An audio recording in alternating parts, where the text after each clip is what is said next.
Hey everybody, welcome. Thanks for joining us here for the online edition of The Gathering.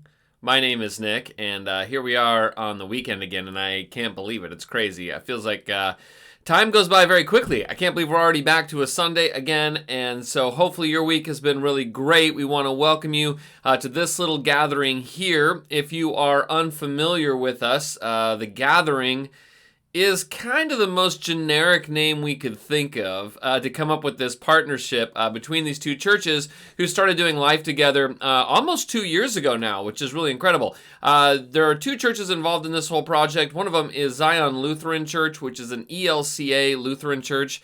And then the other church is Pathways Church, which is a non-denominational independent Christian church. And these two churches met each other a couple years ago, and we started partnering and doing things together. And now really we just kind of function as one. We're in the process of becoming one, but we come from different traditions and backgrounds and styles and ways of doing things. And it has been this really fun blend of different traditions where we've been getting to know one another and learn about the things that really inspire and move the other. And there are some traditions that we didn't know about or we were kind of unfamiliar with, and kind of from both groups, there's some things we've learned to appreciate about one another's traditions, and so it's been a really fun experiment. Now, if you want to get to know a little bit more about us, you can go to our website, the internet. It's amazing. You can go to everettgathering.com and you can read a little bit about our story, and you can, I would especially point you to the core values, because those are the things that drew these two very different churches together, because the stuff that we valued the most, we actually had in common. So if you want to check that out, I would encourage you to go to the website and check out some of that. Now, if you want just a little flavor about what kind of group this is, it tends to be a more socially progressive group than many of the church environments that a lot of us grew up in. But one of the ways that we sort of describe ourselves is with two words: cautious and curious. And maybe just these two words will give you at least a little insight into what type of group you've stumbled on here. Now, when we say the word cautious, what we mean behind that is just this idea that many of us grew up in religious environments or surrounded by religious environments. It's hard not to in the United States of America. But we grew up seeing religion, and we've definitely seen religion used in some ways that's beneficial, positive, inspiring, and religion definitely can do some very good things, and we have seen that. But many of us also grew up seeing religion, and particularly organized religion, and we saw some things that were less than inspiring. Some things that actually seem to exclude people, some things that seem very toxic. And so many of us grew up a little conflicted about organized religion because we've seen how it can go off the tracks very quickly. And so many of us in our group would describe themselves as a little cautious about organized religion. Some would even go so far as to say skeptical of organized religion. Now, I hear what you're saying already. That seems kind of weird. That's an oxymoron because, a church is by definition an organized group of religious people. And that is true. That is who we are. We're not trying to pretend to be something else. But as we're being that, we think that it's a little bit healthy for us to maintain a little bit of caution or skepticism of organized religion. That if we are going to be an organized group of religious people, let's be a little bit cautious about things because we know firsthand how it can go off the rails. Now, the other word we use to describe ourselves is the word curious. And by that, we're just trying to simply communicate the idea that we don't believe we have all the answers to everything. That we have as many questions today, well, in some cases, we may have more questions than when we first started this journey of faith, which means that as people of faith, we're always trying to be more curious. Curiosity is something we should always have with us as a part of faith, because certainly there are always things that we're wrong about or we don't have enough information about, and we should be curious enough to re-examine some of our previous ways of thinking or believing and exploring new ideas. And so many of us have discovered other faith traditions, other people that are faithful to Jesus, people who have had just other life experiences than us, who have ways of thinking and believing that while still faithful to Jesus, may not look like the ones that we have held for some time. So we always want to be curious and re-examining our ways of thinking and believing, because usually that's where a lot of our blind spots are hiding. Okay, so if either of those two words kind of resonates with you or makes sense, then I would suggest that this would be a group that you might want to check out a little bit further. Now, what we're going to be doing here over the next few moments is sort of a miniaturized version of our in-person worship gatherings. We do worship Sunday mornings at 10 a.m. at the Zion Church property in Everett. And in our in-person gatherings, we do a lot more stuff. We sing more songs, and we've got some liturgical pieces and some informal pieces, and we have a lot of fun together. Here in the online environment, we try to sort of simplify everything down. So our worship leader, Billy, is going to come on the screen here. He's going to lead in one song, so you get kind of a sense of kind of how we sing together. And so you can sing along with that if you like, or pray, or just listen to the music is fine.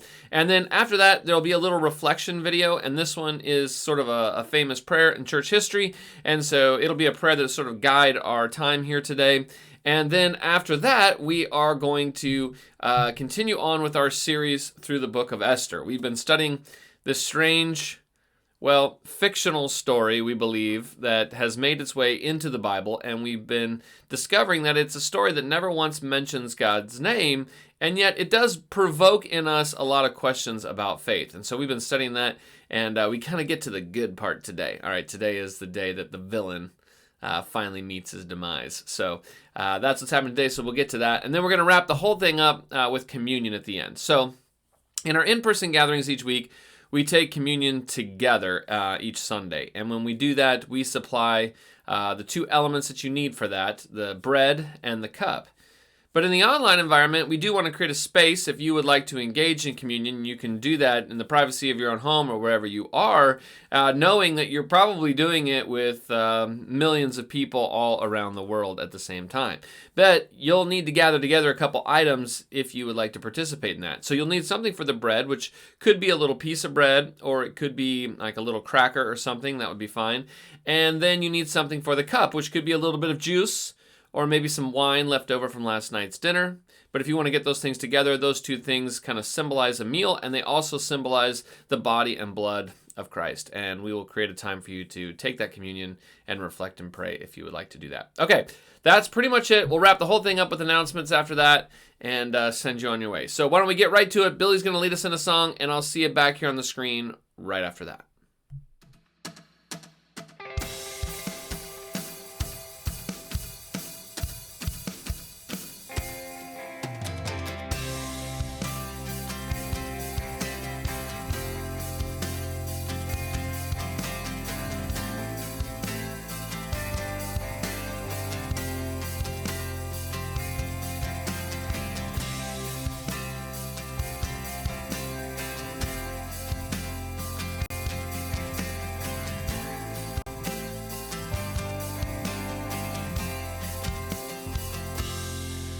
If my heart is so overwhelmed and I cannot hear your voice, I'll hold on to what is true, though I cannot see.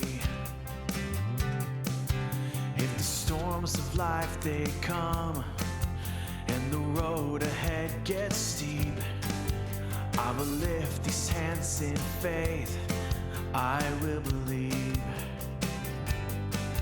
I'll remind myself of all that you've done and the life I have because of your Son. 'Cause love came down and rescued me, love came down and set me free, and I am yours, I am forever yours. Mountain high and valley low, I'll sing, I'll remind my soul that I am yours, I am forever yours. When my heart is filled with hope and every promise comes my way, when I feel your hands of grace rest upon me, staying desperate for you, God, staying humble at your feet, I will lift these hands in praise, I will believe. I'll remind myself of all that you've done and the life I have because of your Son. 'Cause love came down and rescued me, love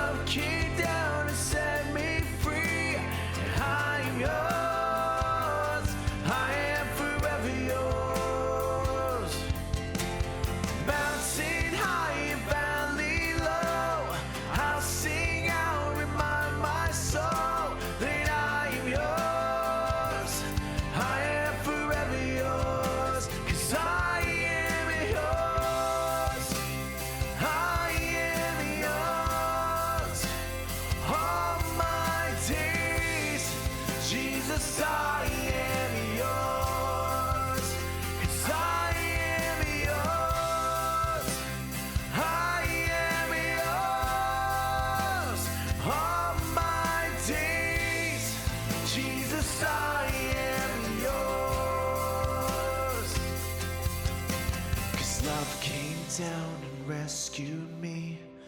Love came down and set me free. I am yours. I am forever yours. Mountain high, valley low, I'll sing out, remind my soul that I am yours. I am forever yours. 'Cause love came down and rescued me. Love came down and set me free. And I am yours. I am forever yours. Mountain high, valley low, I'll sing out, remind my soul that I am yours. I am forever yours. That I am yours. I am forever yours. That I am yours. I am forever yours.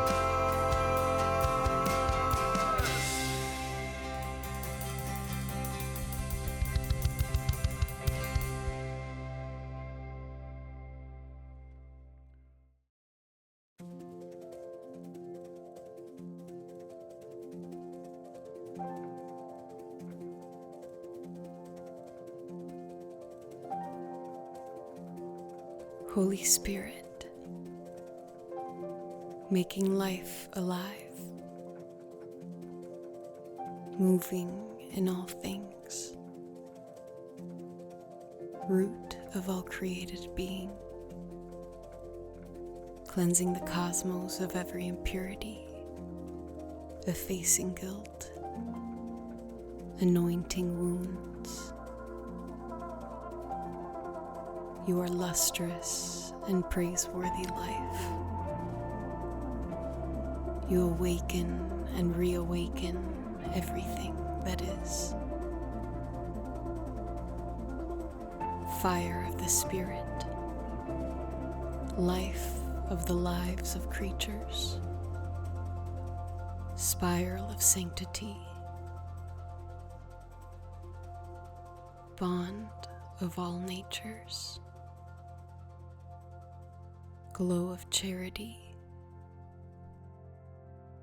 lights of clarity, taste of sweetness to sinners. Be with us and hear us.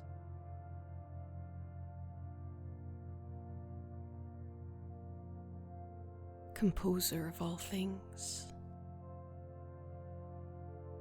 light of all the risen, key of salvation, release from the dark prison, hope of all unions, scope of chastities, joy in the glory, strong honor,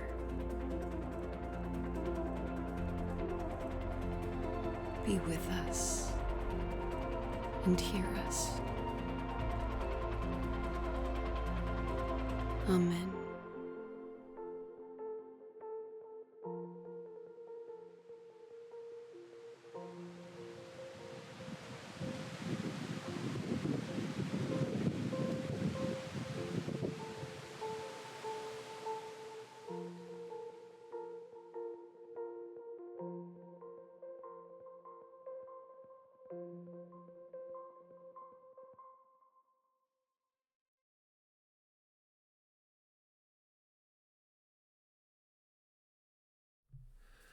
All right, let's get into our story here today. I love a good story. Esther, of course, is a fantastic story just from a literary standpoint. It is a fantastic story, but I love a good story, and summertime is a good time to kind of delve into some stories because life kind of slows down, well, at least a little bit, and you get a chance to explore maybe some stories. And my son and I have been doing that this summer because He's just done with 8th grade, and his sister is in high school, and she's got a job and got lots of things to do. But he's been a little bit bored, and so sitting around the house. And so he and I have been going to see some movies together during the week just to kind of get out and do stuff. And so we got a chance to watch a couple fun stories lately. Obviously, a couple big blockbuster movies this summer have been the superhero movies. So we got to see Superman, which was a nice kind of... not a reboot, but a nice new addition to the Superman canon. That was a really fun movie. And you even get a super dog in there. That was pretty fun. And then Fantastic Four came out recently, too, and we went and we saw that. I think I might have liked that one even better than Superman. That was fun. I love seeing the recasting for this. Movie was really, really good. And so we watched those movies, and, it's always kind of a good versus evil type of fight, right? That's kind of how the superhero movies work. And it's just kind of nice to go to a movie and see the good guys win. It doesn't always feel like in real life that the good guys are always winning. So it's fun to go see these superhero movies and the good guy gets to win. And that's always the highlight of the movie, right? When you get near the end, there's been tension and there's been battles and there's been struggles, but it's always nice to get to the end when the bad guy finally meets their demise. And sometimes it happens in such a perfect way, like a poetic way. In fact, that's where we get the term poetic justice. Poetic justice is a term that was introduced by an English critic named Thomas Rymer in 1678, all right? And it refers to this idea of the virtuous, the reward of those who are virtuous, and the punishment of those who are vicious. That basically the idea here is that all characters will reap the harvest of their just deserts. You'll get what you deserve. And it's been said in many different ways, hasn't it? The idea of poetic justice. If you live by the sword, you die by the sword. Or your day will come. Or you'll get what's coming to you. You'll get what you deserve. That is the idea of poetic justice. And I don't think you get a better picture of poetic justice than in the 7th chapter of this story that we are studying in Esther. Now, chapter 7 here in the book of Esther is usually the people's favorite part when you're reading it at a Purim festival, right? All the people are cheering and waiting for chapter 7 because that's where the villain finally gets his just desserts. Now, we've been doing this series through the book of Esther. We've called it the Esther Scroll because this whole book fits on one scroll, and the scroll is often read out loud at the Jewish festival of Purim each year, once in the evening and once during the day. And it is read, and it marks a huge celebration and festival. We've also noticed in this book that it is a book that never mentions, references in any way God. So it is also considered to be the most secular book of the Bible because we never get God even mentioned in it. But it's an interesting book in that it has provoked us to have a lot of questions about faith, even though we never see God's name officially referenced or mentioned. Now, to catch you up, at the end of chapter 6, our villain, Haman, was in disgrace, sort of forced to parade his arch enemy Mordecai around the city, leading the parade, honoring his arch enemy Mordecai, yelling out to everybody what a great guy he is, and he was doing this on orders of the king. It wasn't something he wanted to do, but the king had discovered that Mordecai had done him a solid in the past and wanted to reward him, and the person who had to do that was his arch enemy Haman. Now, Haman went home after that parade, frustrated, dejected, because that's not exactly what he wanted to be doing.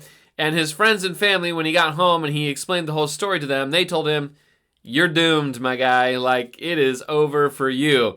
And so just as they tell him that he is doomed, it is now time for him to go to another one of these special parties with the king and the queen. And so in chapter 7, why don't we pick it up here? Esther has another party planned. She is the new queen. She has another party planned for Xerxes, the king, and she has invited Haman to it as well, coming off of one of the worst days of his life. So, started out here in verse 1. So the king and Haman went to Queen Esther's banquet. On this second occasion, while they were drinking wine, the king again said to Esther, "Okay, tell me what you want, Queen Esther. What is your request? I will give it to you, even if it is half the kingdom." Now, this is the second banquet that Esther has invited the king to. Remember, she wants to make a big request of him. She knows that Haman has planned to commit genocide, not just killing Mordecai, but wanting to kill the entirety of the Jewish people. Nobody knows that she is Jewish, but she has been petitioned by Mordecai to go to the king and try to figure something out to save everybody. And so she goes to the king and says, I need to ask you a question. He says, what? So she first invites him to a party. He knows that there's something more to it, but she never gets to the point. And so she then invites him to another party, which is this one. And we discover that right at the end of this section here, that Xerxes is drinking wine, as he always does. He never turns down a good cup of wine. And he makes his famous claim that he always does. Whatever you want, I will give it to you, up to half the kingdom. Now, this is not the first time he's made this request. In history tells us that turned out disastrously for him in actual history. But 3 times in this story, he's also made this promise to Esther. And now apparently the third time is the charm, because the queen is going to finally give her petition. Now, Esther is pretty brilliant. There's a lot of wisdom in the way that Esther relates to this tyrant king. But maybe the most brilliant part we've already seen is she kind of greases the scale here with getting him to a party. You know, the text tells us that it was while they were drinking wine. I mean, Esther, she knows this king, all right? We do too at this point. This king loves a good party, and she knows that the best way to get what she wants out of this king is to get him into a party and have him drinking wine. I mean, and really, truthfully, smart people generally know how to play arrogant, foolish leaders. And so she waits until this very good timing where he's in his cups to make her request. So verse 3, Queen Esther replied, if I have found favor with the king, which she knows she has at this point, and if it pleases the king to grant my request, which also she's been assured of, I ask that my life and the lives of my people will be spared. For my people and I have been sold to those who would kill, slaughter, and annihilate us. If we'd merely been sold as slaves, well, I could remain quiet, for that would be too trivial a matter to warrant disturbing the king. All right, finally here, Esther gets to the point. All right, she's really going to finally bring up the real problem here, not just invite him to another party, but apparently she finally seizes on the timing, is going to make her request, and there is a brilliance in her delivery. First of all, notice how she emphasizes her own life. She says, it's my life that is in danger. And I think there's some wisdom in this because perhaps she thinks the king might be concerned about her life, all right? She doesn't mention that she's Jewish. She doesn't know that. She does tag on that the life of her people are in danger as well, but she anchors the whole thing on someone has threatened my life. And so she anchors this whole thing in a way that she hopes the king will be concerned about her life, even if he isn't concerned about everyone else. The other thing that she does that's so brilliant here is she actually parrots Haman's own words from earlier in the story. Notice here in verse 4, it says, for my people and I have been sold to those who would kill, slaughter, and annihilate us. She is just parroting Haman's own words that we found in chapter 3. You remember Esther 3, verse 13, dispatches were sent by couriers to all the king's provinces with the orders to destroy, kill, and annihilate all of the Jews. And now that has been the decree that has gone out from Haman to everybody, destroy, kill, and annihilate the Jews. And now Esther here is going to nearly completely quote and imitate his very words, which is a pretty good caution, isn't it? Be careful what you say, because it might be used against you later. Now, the other thing that's pretty brilliant about this is, well, it's kind of Esther's flair for the dramatic. She sort of adds some dramatic flavor to the whole thing, because you saw there in verse 4, she says, you know, if we'd just been sold into slavery, I wouldn't have even bothered you. I mean, you know, we might say, well, slavery seems pretty bad, you know, but she's being dramatic here. She's like, you know, if it was just slavery, it's no big deal. I wouldn't even bother you for something so trivial. But what's happened here is just so terrible that I had to bring it to your attention. Now, the other thing I would point out here in verse 4 is she mentions the idea of being sold. And I think that's another clue that the king really did accept the bribe that was offered by Haman earlier in the story that we talked about a few weeks ago. Now, she throws this out here, but she hasn't really revealed all her cards yet. And the king isn't exactly sure what she's talking about. And so she has piqued his curiosity. That's the brilliance also, of her delivery here. She's kind of stated the problem, but not in its entirety. So the king is still not exactly sure what she's talking about. And he wants to know who in the world would be so bold and so evil as to devise a wicked plot that would destroy, kill, and annihilate his beautiful little woman, his bride. Who would dare come after the king's queen? So verse 5, who would do such a thing? King Xerxes demanded. Who would be so presumptuous as to touch you? Yes, indeed. Who would be so presumptuous? Haman? And verse 6, Esther replied, this wicked Haman is our adversary and our enemy. And at that, Haman grew pale with fright before the king and queen. Oh, the moment of reveal. The king says, who would dare try to harm you? And Esther says, that's the man right there. The only other person in the room, it is Haman. She points to him. And I don't even think it dawns on Haman that he is in trouble until this very moment. I mean, he never expected, I don't think, that Esther was even Jewish. I mean, he knew he was out for Mordecai and for the Jewish people. But I think Haman here is probably as surprised as Xerxes. He says, wait, what? It's me? And Esther's been so brilliant to say he is our enemy. She's already set up for the king, prompting him, goading him, leading him to the answer that he needs to deal with Haman. And so verse 7, then the king jumped to his feet in a rage and went out into the palace garden. And Haman, however, stayed behind to plead for his life with Queen Esther, for he knew that the king intended to kill him. Now the king has this plot revealed, and he gets up, angry, furious, and then goes for a walk in his garden? I mean, this is weird, You wonder, why is the king leaving now that he's discovered this plot? Why doesn't he just simply shout, off with his head, and just have Haman killed right there? I don't know. Scholars kind of dissect this part of the story, and they suggest a lot of different things. Maybe the king needs to clear his head and think. Sometimes you get surprising, shocking information. You just need to go think about that for a minute. Like, what did I just hear? How am I supposed to deal with that? And maybe that's it. Maybe he is on board here with Esther, but he just needs to figure out how to get rid of Haman, because Haman is in a position of elevation at this point. He's like the prime minister of Persia, and it's a radical step to execute a prime minister. I mean, he's really involved in a lot of the affairs of the kingdom. And so this might take a little bit of undertaking. So maybe he's just going out there to figure that out. But for whatever it is, he gets up and he goes off into the garden alone. And you can almost visualize him pacing back and forth, struggling with himself, angry, and trying to figure out what to do. And meanwhile, Haman is in deep trouble, and he knows it. And so he's begging for his life from the only person left in the room, Queen Esther.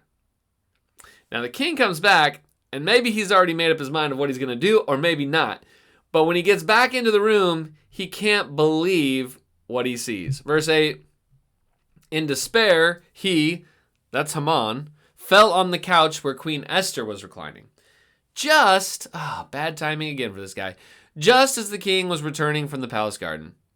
And the king exclaimed, will he even assault the queen right here in the palace before my very eyes? And as soon as the king spoke, his attendants covered Haman's face, signaling his doom. Haman here, okay, maybe you don't feel bad for Haman, all right, he is the villain of the story, but Haman is having a very, very bad day. I mean, he had a bad day the day before where he had to lead his arch enemy around the city singing his praises at the head of a parade. But, I mean, this is a worse day.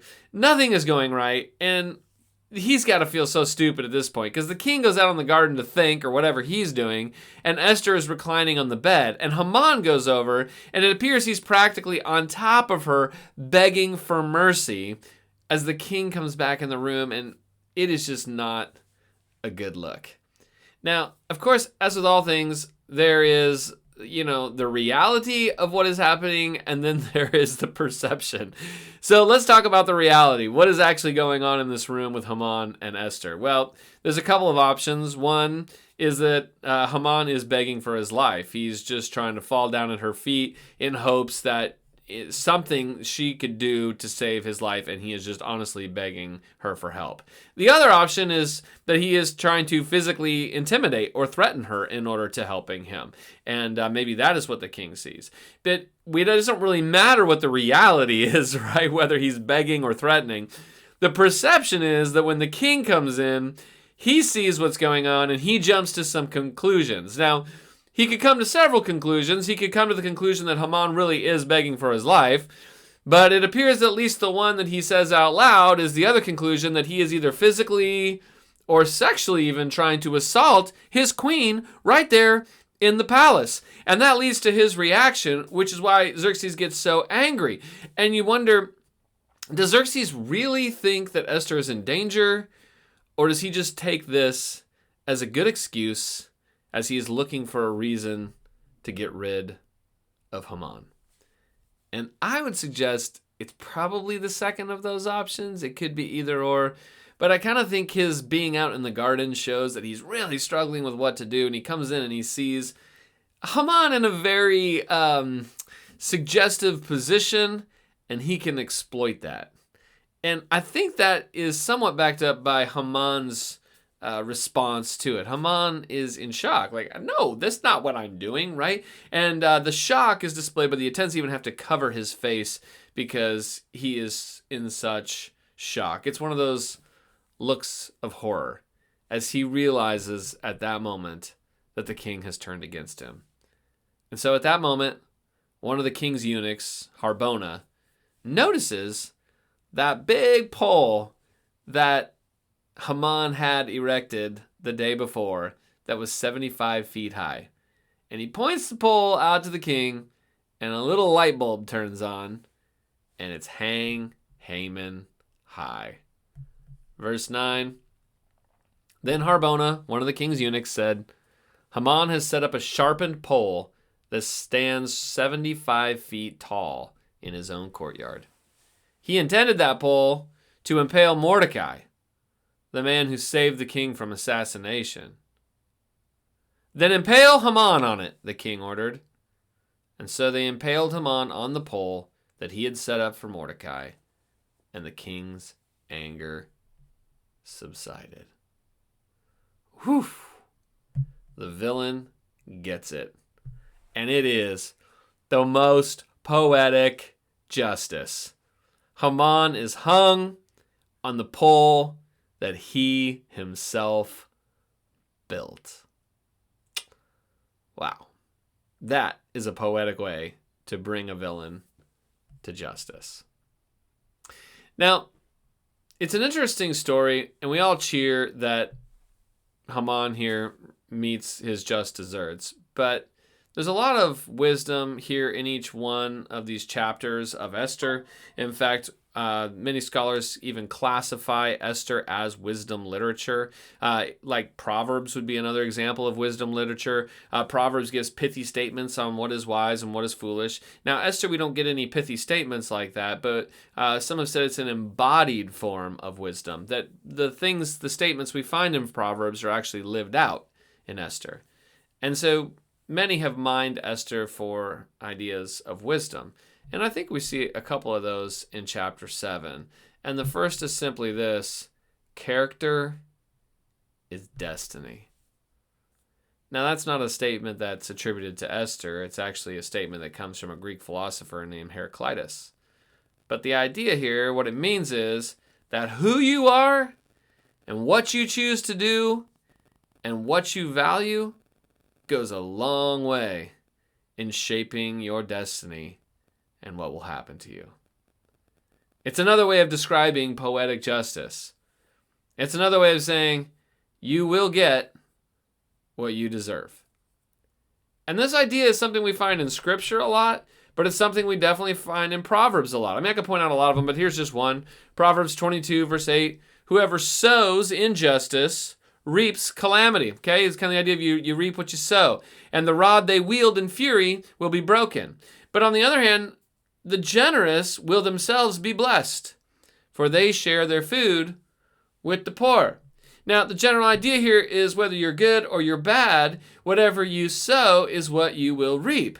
And so it's the idea that eventually you will get what you deserve, whether it is good or whether it is bad.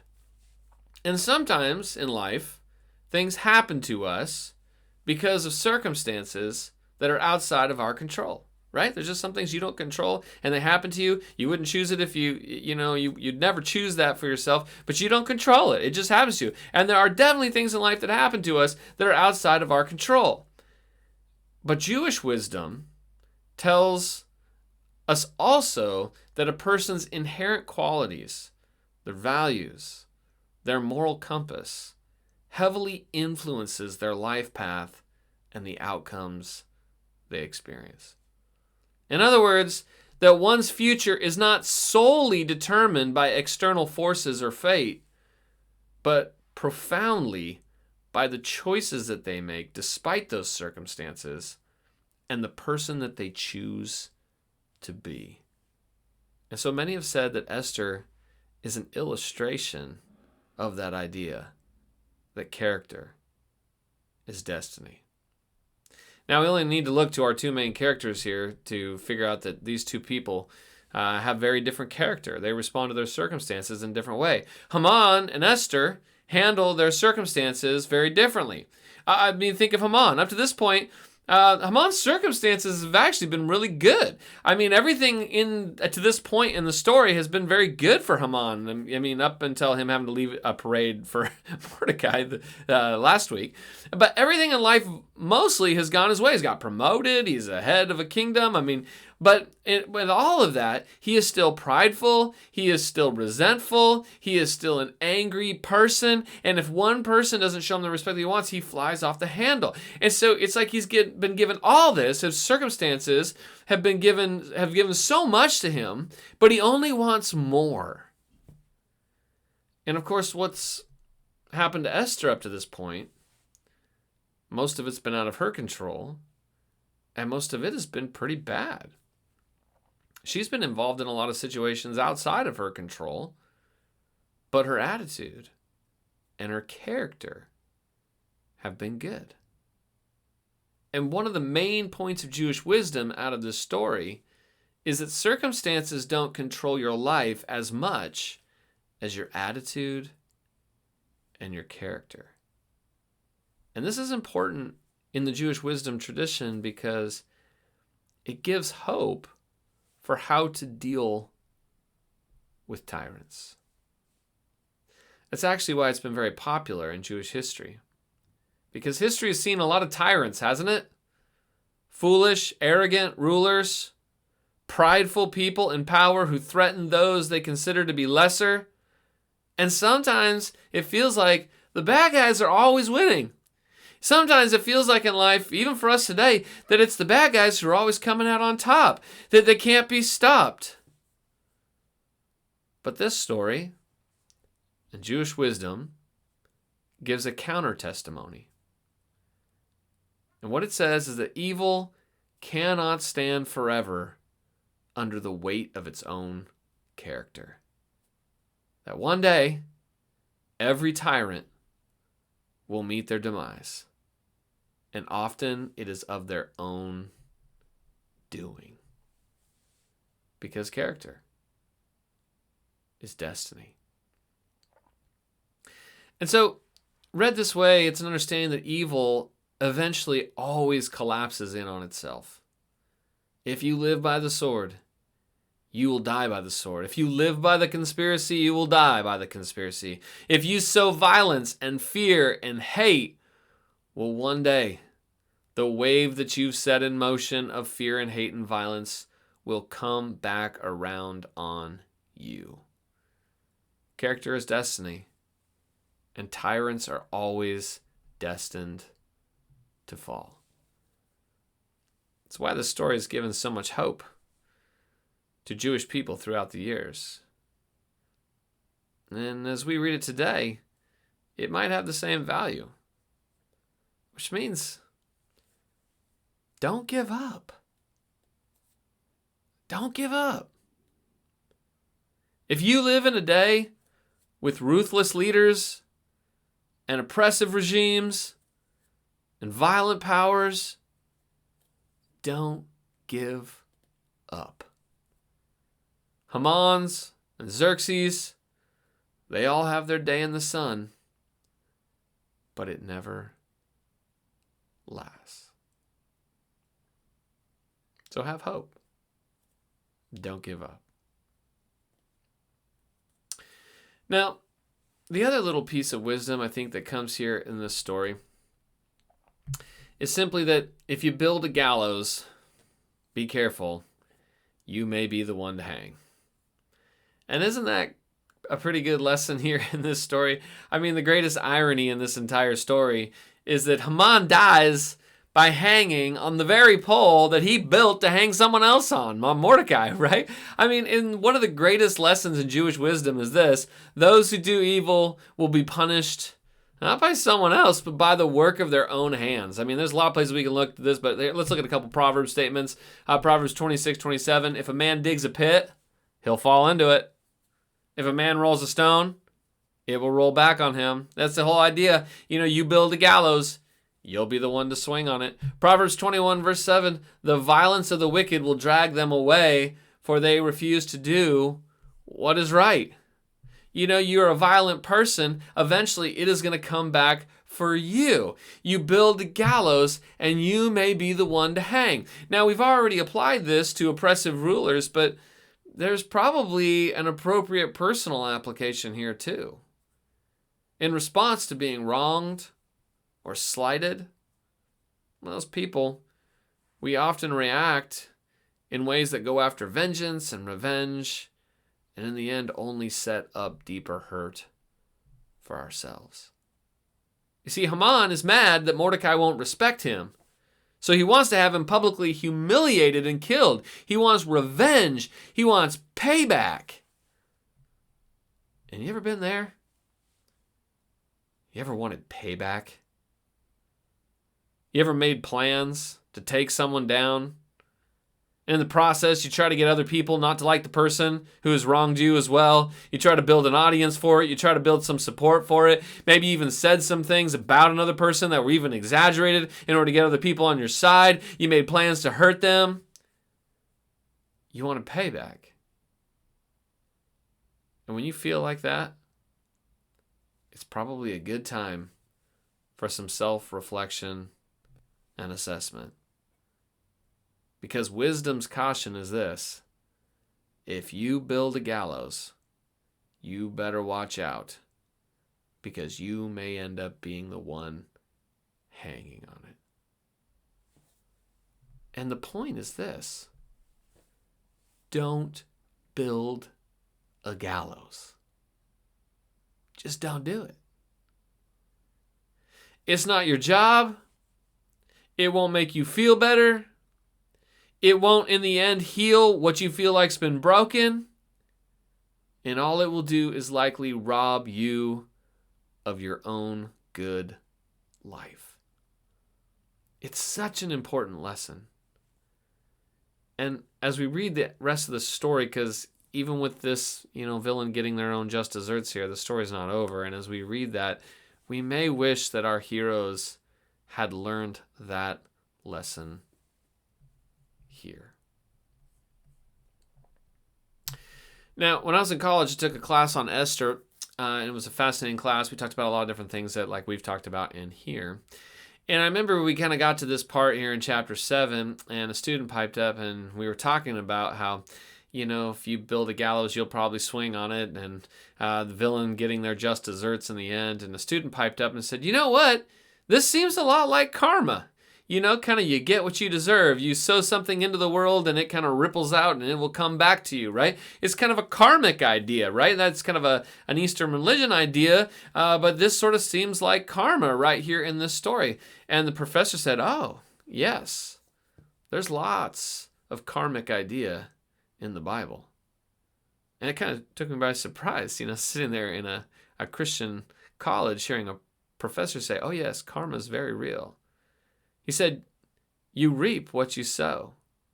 You live by the sword, you die by the sword. He said there's lots of witness to this idea in Scripture that you reap what you sow, and that is a very karmic idea. But he said it's important to remember that karma doesn't have the last word. Grace does. Grace is the anti-karma. Grace interrupts the cycle of karma. Karma is bent on giving you what you deserve, but grace subverts it. Grace refuses to give you what you deserve. Grace, in fact, gives you what you don't deserve. And so the professor said, oh yes, karma is very real, but grace is greater than karma. Because grace always refuses to build a gallows. And that's the message of the cross, isn't it? I mean, if you're looking for the gospel on Esther, you're probably not going to find it right in there. You're going to have to leave Esther to find it. But it kind of gets us thinking about the cross, doesn't it? A pole that was erected. And God had every right to deal with evil by putting up a bunch of crosses to hang people on. That's how Rome dealt with insurrection. It's that type of violence, which is how humans usually deal with insurrection. But instead, at the cross, we see God employing grace. Instead of allowing karma to rebound on us, God himself steps in and takes on the karma that we deserve. The violence that humans have sown into the world, he now reaps himself instead. He accepts it, he absorbs it, and then he allocates back to us only grace. The cross is God disrupting and dismantling karma. And we are beneficiaries of that grace rather than karma, but we are also participants. We are called to be disruptors as well, because that grace is the power to remake the world. One day, every tyrant will come to an end. One day, karma itself will bring every tyrant to their end. But only grace can form a new world in their place. And so let's be participants in grace. We're going to go to communion right now, and if you want to get out those elements, you can do that. And we're going to take the bread and the cup. It represents the body and the blood of Christ. It's a reminder to us of what Christ has done in responding to karma with grace, and also it is an invitation for us to be participants in his way of responding to everything with grace and love. Let me pray for us and we'll go to communion. God, thank you so much for today. Thank you for our opportunity to engage this very bizarre, weird text. It's entertaining. It's fun. It's got a whole bunch of intrigue and reversals and things that we find fun in stories. Also, God, it's sort of a mirror. It kind of holds up a mirror to us, and we see ourselves in it, and we see that there's a lot of Haman in each one of us. And God, we need your help to transform who we are. We know that you've called us to be so much more than what we see in the mirror at times. And Jesus, you have shown us a new way to live and to be. And in dying and resurrecting, you have empowered us to live in a new way. And so as we come to the table today, we're grateful and thankful for all that you've done. And we're just offering our lives to you again and asking that you might transform us out of agents of karma into agents of grace. We love you. And it's in your name we pray. Amen. Let's go to communion.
All right, let's finish up with a couple announcements today. Some things that are going on here that you might want to be aware of. First of all, we do meet in person every Sunday at 10 a.m. We meet at the Zion Lutheran Church building, which is just south of downtown Everett. It's very easy to get on and off the freeway at the 41st Street exit and join us there.